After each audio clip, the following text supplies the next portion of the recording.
یہ جو یونیسکو کی چھتری ہے یہ ایک سفر نامہ ہے جب وہ 1980 میں جاپان چلے جاتے ہیں اور وہاں انہوں نے کیا دیکھا، ان کے ساتھ کون کون سے معاملات پیش آئے، تو اس ساری صورتحال کو اس یونیسکو کی چھتری میں مصنف نے برتا ہے۔ اور اس سفر نامے کا نام انہوں نے یونیسکو کی چھتری کیوں رکھا؟ یہ اس لیے رکھا کیونکہ جاپان جاتے ہی انہیں ایک چھتری مل جاتی ہے اور انہیں یہ کہا جاتا ہے کہ جاپان کے موسم پر بھروسہ نہیں ہے، اس لیے آپ کو کسی بھی وقت اس چھتری کی ضرورت پڑے گی۔ اور جب وہ اپنی بیوی سے فون پر بات کرتا ہے اور اس سے کہتا ہے کہ وہ مجھے دوسرے ہی دن ملی، تو چھتری کی جگہ یہاں پر مصنف نے اسم ضمیر یعنی یا اسم اشارہ وہ کا استعمال کیا اور چھتری کا نام بتانا بھول گئی، اور ان کی بیوی کو یہ شک ہو جاتا ہے کہ یہ جو میرے خامد نے مجتبیٰ حسین نے وہ کا استعمال کیا ہے، تو انہوں نے وہ سے یہ مطلب لیا ہے کہ اسے شاید کوئی اور عورت ملی ہے۔ تو اس پر ان کے بیچ میں فون پر جھگڑا بھی ہوتا ہے۔ تو اس پہلو سے اس سفر نامے کا نام مجتبیٰ حسین نے یونیسکو کی چھتری رکھا۔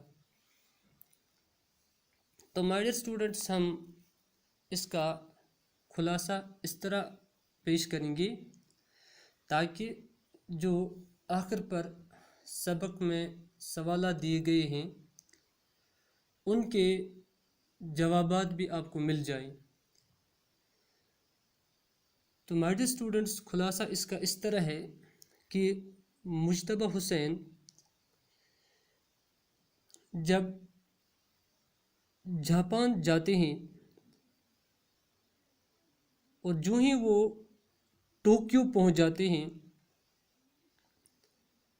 تو وہاں سے وہ اپنی بیوی کو خط لکھتے ہیں اور کیا لکھتے ہیں کہ وہ لکھتے ہیں کہ اسے دوسرے ہی دن وہ مل گئی اور اب وہ اسی کے ساتھ جاپان میں اپنے دن گزاریں گی۔ چونکہ مصنف خط میں چھتری لفظ لکھنا بھول جاتے ہیں، تو جب ان کی بیوی کے پاس وہ خط پہنچ جاتا ہے تو وہ یہ سمجھتے ہیں کہ انہوں نے کسی اور عورت کا ذکر اس خط میں کیا ہے۔ تو ہندوستان کے وقت کے مطابق مجتبیٰ حسین کی جو بیوی ہوتی ہے وہ رات کی تقریباً 1:30 بجے انہیں ٹیلی فون کرتی ہے اور کسی اجنبی عورت کے ساتھ رہنے پر انہیں برا بھلا کہتی ہے۔ مصنف انہیں بار بار سمجھاتے ہیں کہ انہوں نے تو وہ یونیسکو کی چھتری کا ذکر کیا تھا جو انہیں ٹوکیو پہنچ جانے کے بعد دوسرے ہی دن مل گئی تھی، لیکن ان کی بیوی کا شک دور نہیں ہو پاتا ہے اور وہ غصے میں آ کر فون رکھ دیتی ہے۔ تو اس پر مجتبیٰ حسین غمگین ہو جاتے ہیں، اس لیے کہ وہ بیوی سے کچھ اور اہم باتیں کرنا چاہتے تھے، لیکن فضول میں ان کی بیوی ان سے ناراض ہو جاتی ہے۔ مصنف کو یہ چھتری جو تھی، یہ سیمینار کے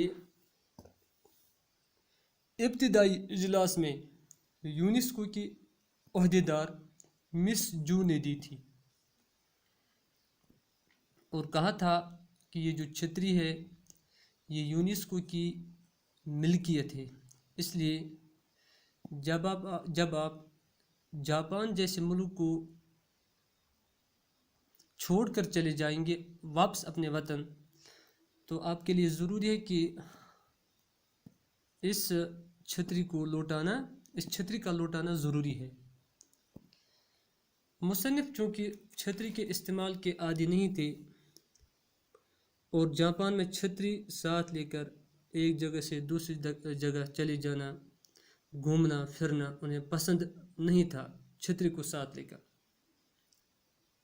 لیکن انہیں یہ بھی بتایا گیا کہ جاپان کا جو موسم ہے اس پر کوئی اعتبار نہیں، کسی بھی وقت بارش ہو سکتی ہے، آپ کو اس چھتری کی ضرورت کبھی بھی پڑ سکتی ہے، اس لیے چھتری کو ہمیشہ ساتھ رکھنا لازمی ہے۔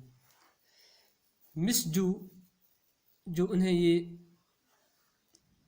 چھتری دیتی ہے وہ مجتبیٰ حسین سے کہتی ہے کہ اس سے چھتری کی عادت پڑ جائے گی اور گھر جا کر وہ اپنی بیوی کو چھتری کے متبادل کے طور پر استعمال کرے گا۔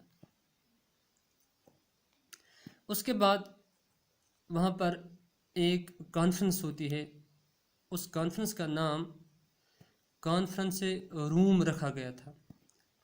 تو اس کانفرنس کے دوران زلزلے کا ایک جھٹکا آیا اور مصنف ڈر کے مارے چھتری چھوڑ کر بھاگنے لگا، لیکن ایک جاپانی انہیں پکار کر کہتا ہے کہ زلزلوں کے وقت یہاں چھتری چھوڑ کر چلے جانا منع ہے۔ یہ جاپان میں آئے دن ایسے زلزلے ہوتے رہتے ہیں۔ وہاں پر ایک شری لنکا کے ایک مندوب یعنی ایک نمائندے بھی اس وقت موجود تھے، وہ زلزلے سے اس قدر گھبرائے کہ چھتری کھول کر کھڑے ہو گئی۔ زلزلہ تھمنے کے بعد مجتبیٰ حسین مس جو سے کہتے ہیں کہ زمینی آفتوں سے بچنے کے لیے انہیں کوئی چھتری دی جانی چاہیے تھی، کیونکہ انہیں زمینی آفتوں سے ڈر لگتا ہے اور آسمانی آفتوں کے تو وہ عادی ہیں۔ تو اس بات پر مس جو مسکراتی ہے اور چلی جاتی ہے۔ شری لنکا کے مسٹر جیا کوڈی بھی وہاں پہ موجود تھے، وہ اپنے بچوں کو یاد کر کے کہتے ہیں کہ وہ روز ان زلزلے کے جھٹکوں کا مقابلہ نہیں کر سکتے، اس لیے وہ کل ہی گھر چلے جائیں گے۔ یونیسکو کی چھتری کی وجہ سے مجتبیٰ حسین کو جاپان میں کوئی جگہ سکون سے دیکھنے کا موقع نہ ملا، کیونکہ وہ جہاں جاتے چھتری وہیں بھول جاتے، پھر انہیں دوبارہ چھتری لانے کے لیے اس جگہ پر جانا پڑتا تھا۔ وہ جاپان ریڈیو اسٹیشن 2 بار چلے جاتے ہیں، اسی طرح زنانہ یونیورسٹی میں بھی وہ 2 بار چلے جاتے ہیں، اسی چھتری کے بھول جانے کی وجہ سے۔ ان کے بارے میں تھائی لینڈ کی ایک مندوب تھی جس کا نام تھا مس پرینیا، ان کا خیال تھا کہ انہوں نے جان بوجھ کر زنانہ یونیورسٹی میں اپنی چھتری کو یہیں رکھ دیا تاکہ انہیں وہاں دوبارہ جانے کا موقع مل سکے۔ مصنف جب وہاں دوسری مرتبہ چلے جاتے ہیں تو پھر دوسری مرتبہ وہ جان بوجھ کر اس چھتری کو بھولنا چاہتے تھے تاکہ انہیں تیسری مرتبہ زنانہ یونیورسٹی جانے کا موقع مل سکے، لیکن یونیورسٹی کے عہدیدار نے انہیں بلا کر چھتری لے جانے کے لیے کہا۔ مصنف چھتری ساتھ لے کر بے شمار جگہوں پر چلے جاتے ہیں، وہ جیسے کہ میں نے پہلے بھی کہا ریڈیو اسٹیشن چلے جاتے ہیں، زنانہ یونیورسٹی چلے جاتے ہیں، یوکوہاما، اومیا، نارا، کیوٹو، جہاں بھی چلے گئی ہر جگہ چھتری بھول گئی، لیکن ہر جگہ یہ انہیں واپس ملتی گئی۔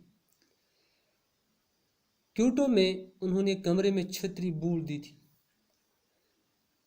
یعنی کیوٹو میں جب وہ چلے جاتے ہیں تو وہاں ایک کمرے میں بیٹھ جاتے ہیں. جب وہاں سے چلے جاتے ہیں دوسری دن، تو وہ اپنی چھتری کو اس کمرے میں بھول جاتے ہیں جہاں وہ ٹھہرے ہوئے تھے. جب واپس لینے جاتے ہیں تو وہ کمرہ ایک جوڑے نے لیا ہوا تھا. انہوں نے نوجوان جوڑی کی سرگرمیوں میں رکاوٹ ڈال کر اپنی چھتری واپس لی. اب مصنف کو یہ چھتری خواب میں بھی یاد آتی تھی. جاپان میں عام مقامات پر چھتریاں رکھنے کے اسٹینڈ بنے ہوئے ہیں جن میں چھتری رکھنے کے بعد تالا بھی لگایا جا سکتا ہے اور چابی اپنے پاس لی جا سکتی ہے. یونیسکو کے بس ڈرائیور بھی اب مصنف کی چھتری کا پوچھا کرتے تھے کہ کیا مسٹر حسین کی چھتری بس میں آ گئی ہے. وہ مجتبیٰ حسین کو مسٹر حسین کے نام سے پکارتے تھے، اور وہ جو بس ڈرائیور تھے وہ بھی اب ان کی جان پہچان مسٹر حسین سے ہو چکی تھی، مجتبیٰ حسین سے. اب وہ مسٹر حسین انہیں پکارتے تھے، اور وہ ڈرائیور حضرات کہتے تھے کہ مسٹر حسین کی چھتری بس میں آ گئی ہے. حالانکہ جاپان میں قیام کے دوران مصنف کو اس چھتری کی ضرورت صرف 2 منٹ کے لیے پڑی، کیونکہ ان کے جاپان کے قیام کے دوران وہاں بارش نہیں ہوئی. ایک دن تھوڑی سی بوندا باندی ہوئی تھی تو مصنف نے چھاتا کھولنا چاہا، لیکن ان سے جاپانی چھتری کھل نہ پائی.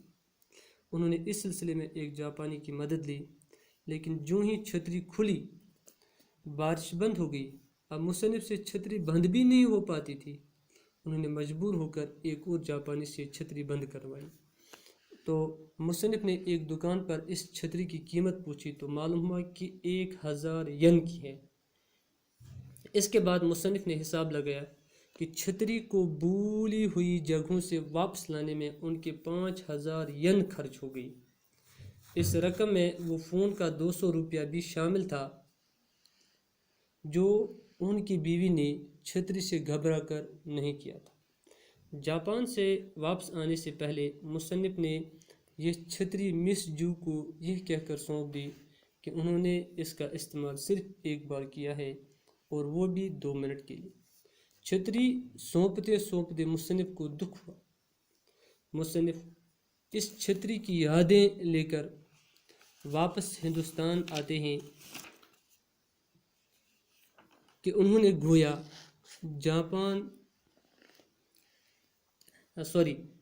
گویا جان بوجھ کر وہ چھتری جاپان میں چھوڑ دی تھی تاکہ وہ اسے لینے کے بہانے پھر جاپان جا سکیں. مصنف امید کرتے ہیں کہ وہ ایک دن پھر جاپان چلے جاتے ہیں. تو مائی ڈیئر اسٹوڈنٹس، یہ ہم نے اس یونیسکو کی چھتری کا